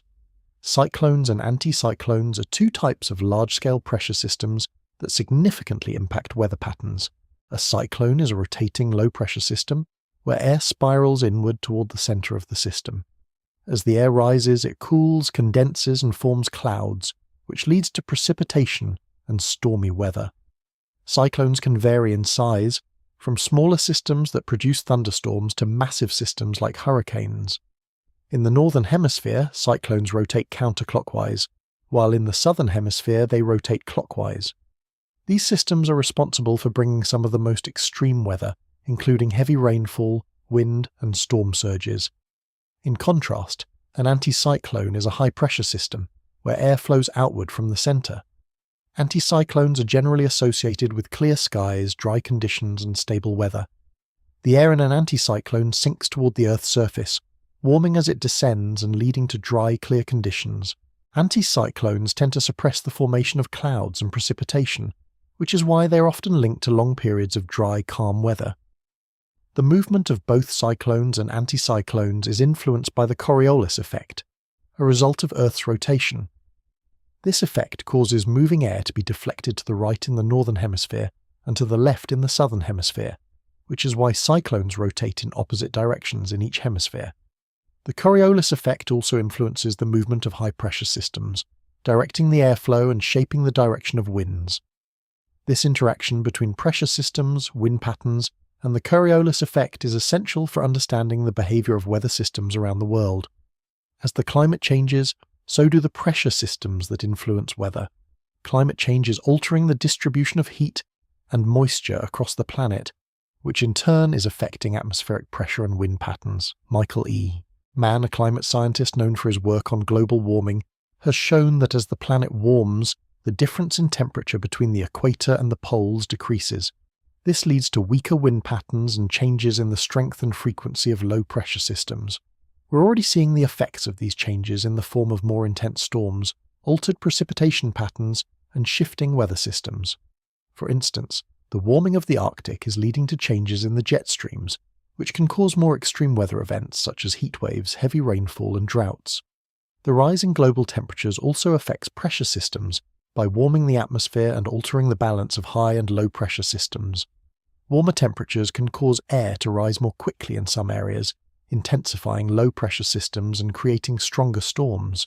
In regions that are already dry, such as the Mediterranean or parts of the Middle East, these changes can lead to more severe droughts. Conversely, regions that are already wet, like parts of Southeast Asia, could experience more intense rainfall and flooding as the moisture in the atmosphere increases. As pressure systems shift and change due to climate change, localized weather patterns are also being influenced. In areas where high-pressure systems have traditionally brought dry conditions, such as Southern California or parts of Australia, climate change is leading to longer and more intense droughts. In contrast, areas that typically experience mild rainfall could see increased precipitation, leading to floods and more frequent storms. These changes are also affecting agriculture, water supply, and ecosystems, making it crucial for scientists to continue studying the effects of pressure systems on weather. In conclusion, atmospheric pressure is a fundamental aspect of weather systems, driving everything from gentle breezes to violent storms. High and low pressure systems, along with fronts, cyclones, and anticyclones, govern the weather we experience, influencing everything from daily weather patterns to long-term climate trends. Understanding the dynamics of pressure systems is essential for predicting weather and preparing for the impacts of a changing climate. As our planet warms and atmospheric conditions shift, the behavior of pressure systems will continue to evolve, creating new challenges and opportunities for those studying the Earth's weather systems. When we look out the window, we might check the weather: sunny, rainy, windy, or snowy. These are the short-term conditions we experience, which change from day to day or even hour to hour. But there's another term we often hear: climate. Unlike weather, which is what's happening now, climate refers to long-term weather patterns over extended periods, often decades or even centuries. Understanding the difference between weather and climate is essential, as they influence one another, but in different ways. Weather is the atmospheric conditions at a particular place and time. It involves short-term phenomena such as temperature, humidity, wind, and precipitation. Weather can change rapidly. For example, a thunderstorm can develop within an hour, or a front can bring a sudden temperature drop. Weather forecasts rely on predicting these changes using real-time data and models to predict what will happen in the next few hours or days. In contrast, climate is the average of these weather conditions over a much longer timescale. When scientists talk about the climate of a region, they refer to how weather patterns, like temperature and precipitation, typically behave over decades, centuries, or even longer. For instance, the climate of the Sahara Desert is hot and dry, while the climate of the Pacific Northwest is cooler and wetter. Climate doesn't change from one day to the next, but is instead a pattern formed by years of data. It's these long-term trends that help us understand the larger forces shaping weather over time. One important concept in understanding climate is the idea of feedback mechanisms. These are processes that can amplify or diminish the effects of changes in the climate system. For example, one of the most well-known feedback mechanisms in the climate system is the albedo effect. Albedo refers to how much sunlight is reflected by the Earth's surface. Snow and ice, with their white surfaces, reflect a lot of sunlight, helping to cool the planet. However, when ice and snow melt due to rising temperatures, darker surfaces like ocean water or land are exposed, which absorb more sunlight. This leads to further warming, causing even more ice to melt. This process is a classic example of a positive feedback loop, where the effects of warming lead to more warming, accelerating the cycle. One of the key figures in the study of climate feedback mechanisms is James Hansen, a climate scientist known for his work on the greenhouse effect and global warming. Hansen's research showed how the Earth's climate system is not static, but is instead constantly shifting in response to changes in atmospheric conditions, solar radiation, and other factors. His work also highlighted the importance of understanding feedback loops, especially in the context of rising global temperatures.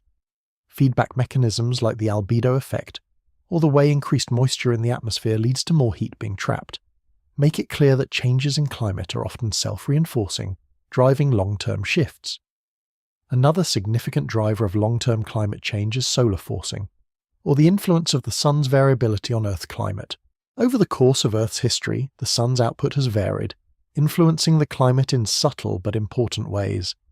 These changes in solar radiation can cause shifts in global temperature and climate patterns over long periods. For example, during periods of reduced solar activity, known as solar minima, Earth has experienced cooler climates, such as during the Little Ice Age in the 17th century. On the other hand, times of increased solar activity, or solar maxima, can contribute to warmer climates. The sun's variability, though not the only factor, is an important part of the natural climate system. It adds another layer of complexity to the patterns of long-term climate change. However, in recent decades, the impact of human activities has become the dominant factor driving climate change. Greenhouse gases such as carbon dioxide, methane, and nitrous oxide are being released into the atmosphere through the burning of fossil fuels, deforestation, and industrial activities. These gases trap heat in the atmosphere, enhancing the natural greenhouse effect and leading to global warming. Unlike the gradual changes driven by natural forces like solar variability, human-caused climate change is happening at an unprecedented rate. Researchers like Michael E. Mann have shown how the rapid increase in greenhouse gas emissions since the Industrial Revolution is directly linked to the rise in global temperatures. While changes in climate are driven by long-term processes, weather events can still have a significant impact on climate trends. Extreme weather events such as heat waves, floods, and droughts can influence long-term climate patterns. For instance, a severe drought can lead to a decrease in soil moisture, reducing the amount of water available for evaporation and altering the regional climate. Similarly, heat waves can increase the amount of heat and moisture in the atmosphere, influencing atmospheric pressure systems and altering the weather in the surrounding areas. One of the ways in which weather events can influence long-term climate is through the modification of atmospheric circulation patterns. For example, large-scale weather events like El Niño and La Niña have far-reaching impacts on the climate. These phenomena, driven by changes in sea surface temperatures in the Pacific Ocean, can shift weather patterns across the globe. During an El Niño event, the Pacific Ocean warms, causing a shift in the atmospheric pressure and wind patterns. This can lead to wetter conditions in some areas, such as the southern United States, and droughts in others, like Australia. Conversely, La Niña, which is associated with cooler than average sea surface temperatures, can have the opposite effects. These shifts in weather patterns can influence precipitation and temperature over extended periods, contributing to longer-term changes in climate. Despite the complexity of the interactions between weather events and climate trends, scientists are continuing to study how they are connected. Modern research in climate science often involves climate models, which simulate the interactions between different components of the Earth's system, such as the atmosphere, oceans, and land surfaces. These models help scientists predict how future changes in greenhouse gas concentrations, solar activity, and other factors will affect global and regional climates. While there are still uncertainties in these predictions, they provide valuable insights into the possible paths of future climate change and the potential impacts on our world. The relationship between weather and climate is a deeply intertwined one, and understanding it is key to understanding the future of our planet. Weather is the short-term manifestation of the atmosphere's conditions, while climate is the long-term pattern that emerges from those conditions.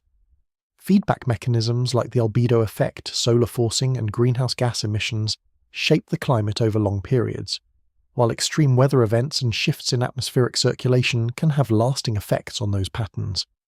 As we continue to explore how weather and climate influence one another, we are better equipped to predict future changes and mitigate the impacts of climate change.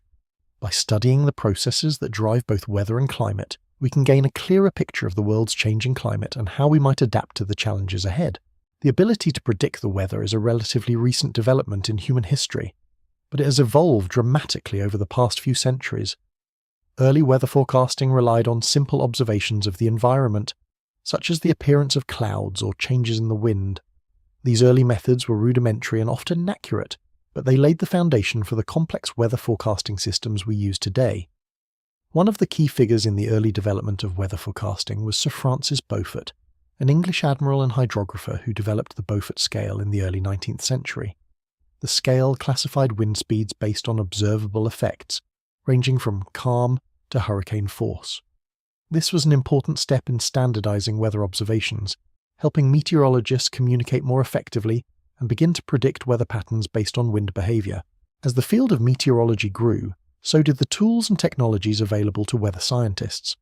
In the late 19th and early 20th centuries, meteorologists began using weather stations to collect data on temperature, humidity, air pressure, and wind speed. These stations, often located at airports or other strategic locations, provided vital information about the state of the atmosphere. However, weather stations alone could not offer a complete picture of the atmosphere. The development of satellites and radar revolutionized the field of weather forecasting, providing meteorologists with a more comprehensive view of the Earth's weather systems. Satellites allowed meteorologists to track cloud cover, monitor storms, and observe global weather patterns from space. By the mid-20th century, weather satellites were able to provide real-time data on the movement of large weather systems like hurricanes and cyclones, allowing for more accurate and timely predictions. Satellites also helped improve our understanding of atmospheric processes, such as the formation of clouds, the movement of air masses, and the distribution of heat across the planet. The introduction of geostationary satellites, which orbit the Earth at the same speed it rotates, allowed for continuous monitoring of weather patterns, providing vital information about changes in the atmosphere. In addition to satellites, weather radar became a game changer in forecasting. radar technology uses radio waves to detect precipitation, such as rain or snow, in real time. This allows meteorologists to see where storms are forming and how they are moving, providing crucial information for predicting the timing and intensity of storms. Modern radar systems, such as Doppler radar, can also measure the velocity of precipitation particles, giving meteorologists insight into the strength of storms and the likelihood of severe weather events, such as tornadoes. These advancements in satellite and radar technology have made it possible to track storms with incredible precision and issue warnings for dangerous weather, saving lives and property. However, the ability to forecast weather accurately doesn't just rely on collecting data, it also depends on how we analyze that data. This is where numerical weather prediction models come into play. These models use mathematical equations to simulate the behavior of the atmosphere based on the data collected by satellites, weather stations, and radar. By inputting information about temperature, pressure, humidity, and wind into these models, meteorologists can predict how weather systems will evolve over time. The accuracy of these models depends on the quality of the data and the complexity of the equations, which attempt to account for the many variables that influence weather patterns.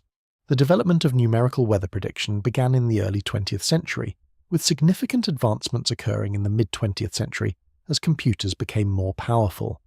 Today, weather prediction models are much more sophisticated, using global data to simulate atmospheric conditions on a global scale.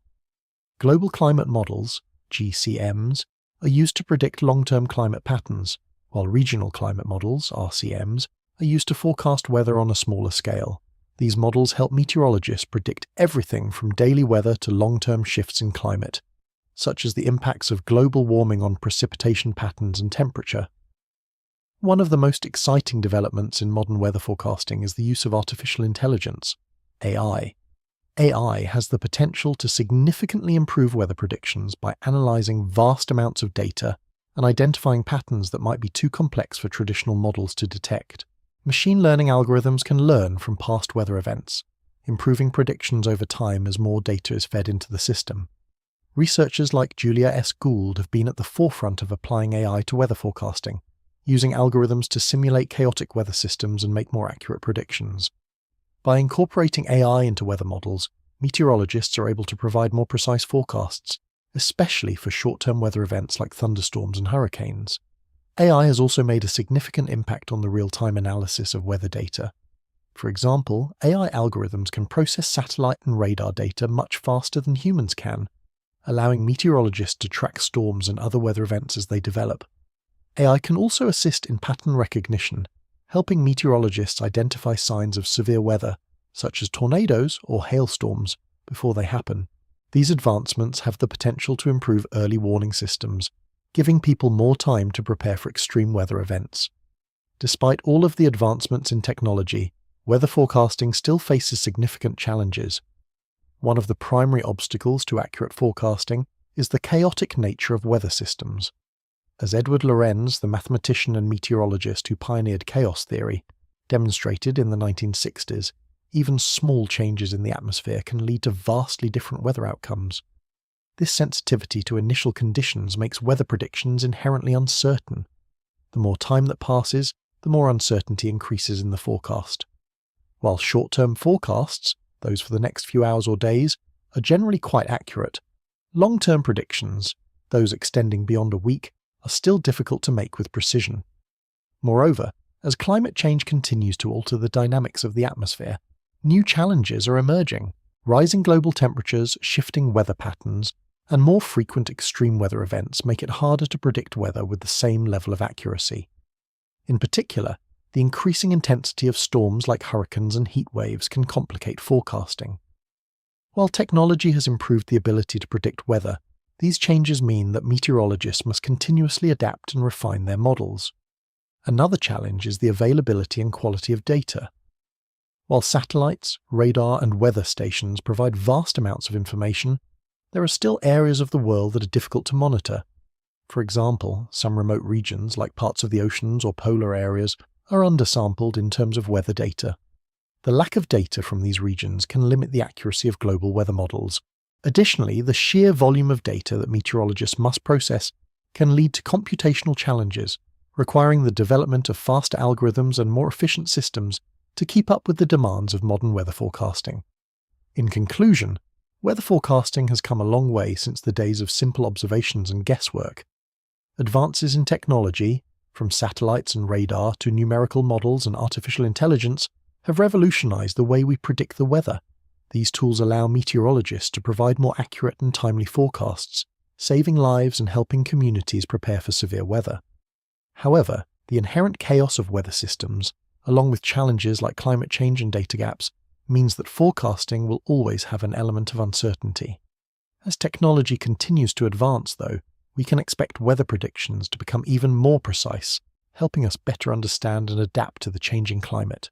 Weather has a profound effect on nearly every aspect of human life. From the food we eat to the way we travel, weather patterns shape our daily activities and long-term planning. For many industries, weather is not just a consideration but a crucial factor that can determine success or failure. Whether it's the impact of storms on transportation or the role of temperature on agricultural yields, understanding how weather interacts with human activity is key to both immediate survival and long-term prosperity. One area where weather has an especially strong impact is agriculture. Crops depend on the right combination of sunlight, rain, and temperature to grow effectively.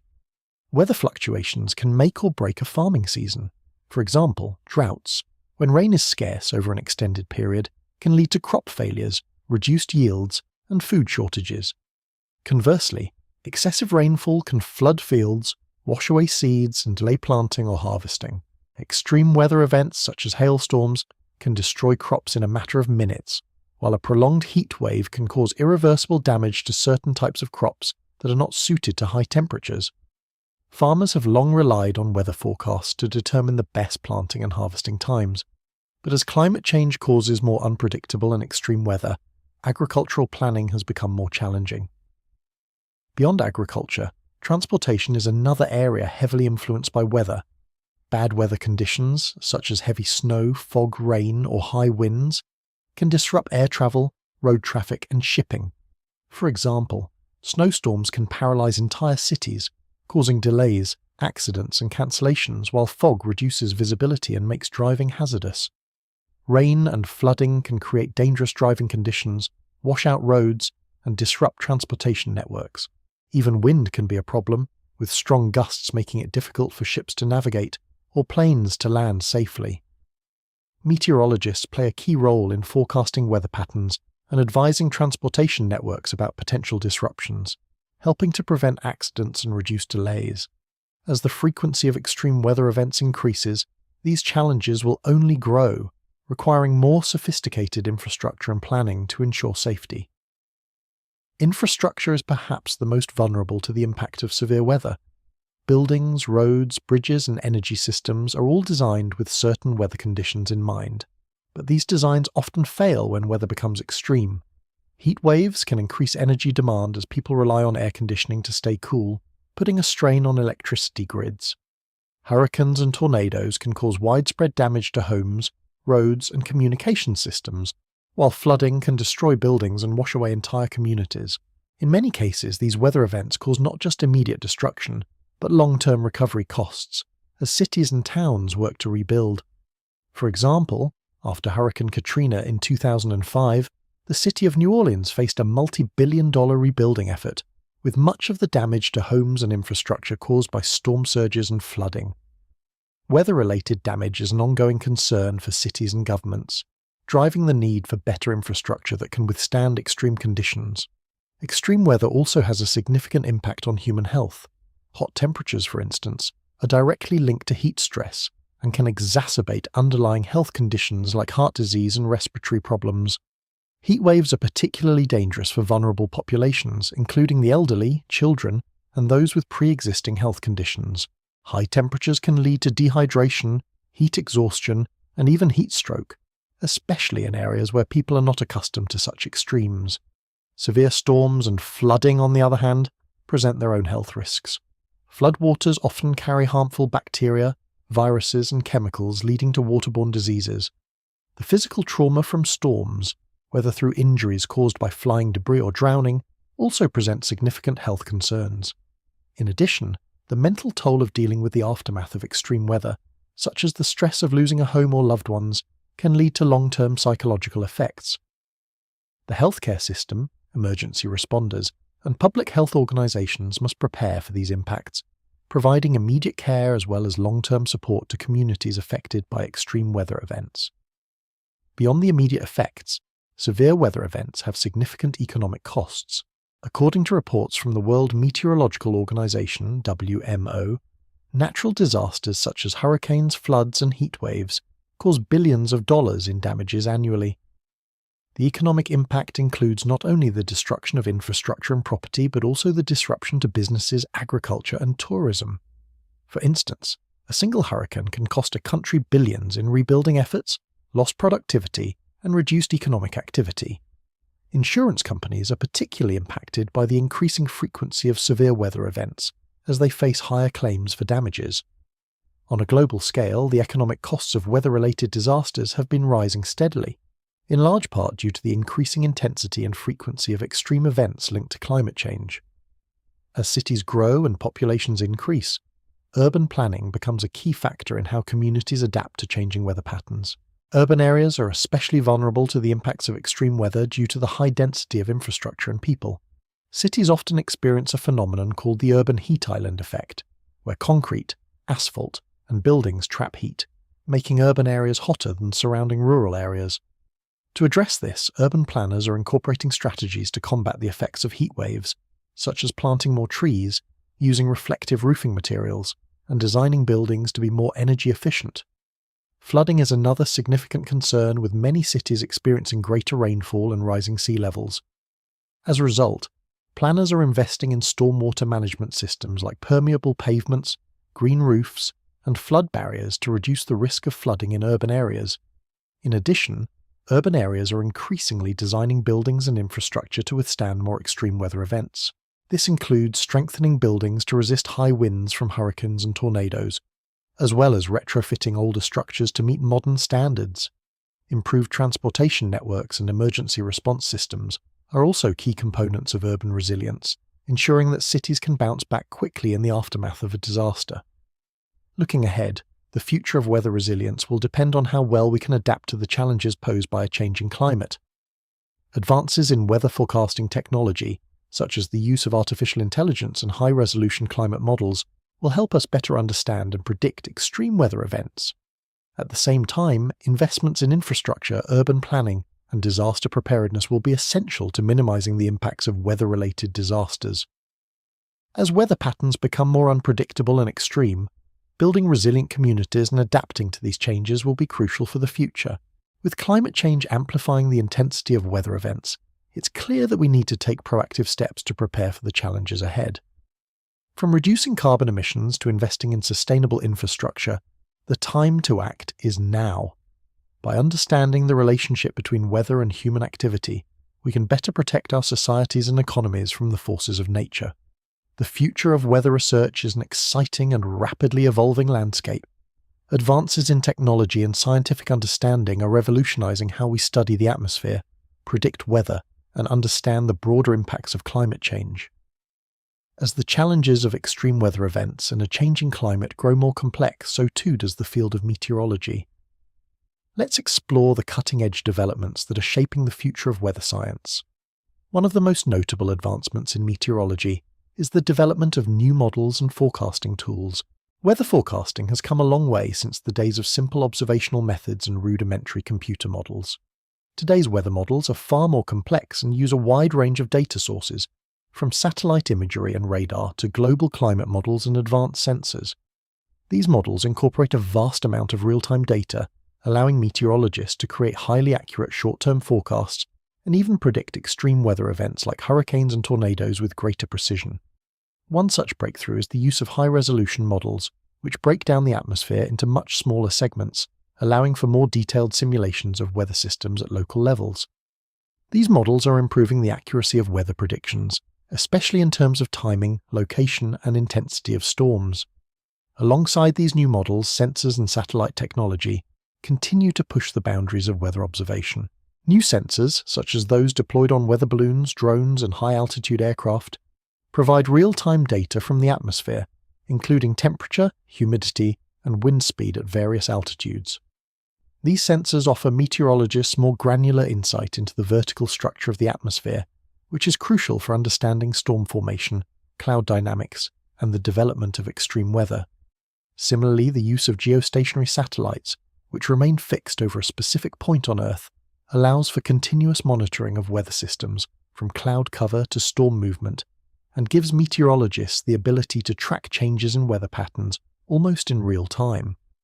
One of the most groundbreaking developments in recent years is the role of machine learning and artificial intelligence, AI, in weather prediction. These technologies are transforming the way we forecast weather by automating the analysis of vast data sets and recognizing patterns that would be nearly impossible for humans to detect. Machine learning algorithms can analyze historical weather data and learn from past weather events, improving the accuracy of forecasts over time. By feeding real-time data into these algorithms, meteorologists can generate more accurate short-term weather predictions and provide better guidance for severe weather events. AI models can also help improve weather simulations by quickly running multiple scenarios, identifying trends, and refining predictions in a fraction of the time it would take using traditional methods. Machine learning is also being used to improve long-term climate predictions. For example, AI can help analyze climate data from thousands of years of paleoclimatic records, looking for patterns in temperature, ice cover, and atmospheric composition that can inform our understanding of how the climate has changed in the past.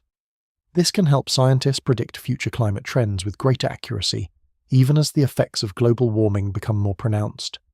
AI systems are also being developed to monitor and track extreme weather events as they unfold, predicting the path and intensity of storms in ways that improve our ability to respond to disasters. As we seek to better understand climate change, scientists are increasingly using weather data to predict its long-term impacts.